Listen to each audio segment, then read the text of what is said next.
Mumbai Pune express హైవేపై 40 గంటల నరకాన్ని అనుభవించారు ప్రయాణికులు. రాయ్గఢ్ జిల్లా కండలా ఘాట్ సెక్షన్లో అదోజీ టన్నెల్ సమీపంలో పోర్పిలిన్ గ్యాస్తో వెళ్తున్న ట్యాంకర్ అదుపు తప్పి బోల్తా పడడంతో ట్రాఫిక్ జామ్ అయింది.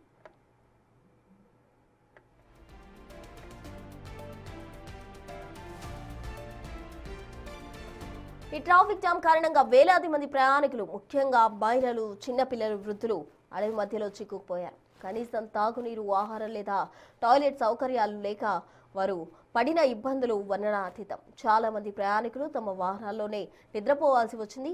ఈ ట్రాఫిక్ ప్రభావం ముంబై నగరానికి నిత్యావసరాలు సరఫరాపై కూడా పడింది.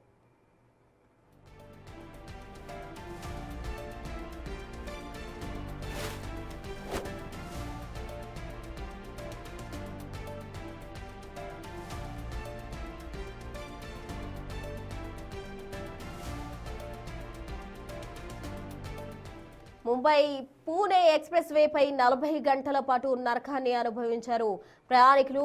ఆ దృశ్యాలు మనం బిగ్ టీవీ స్క్రీన్ పై గమనిస్తూ ఉన్నాం.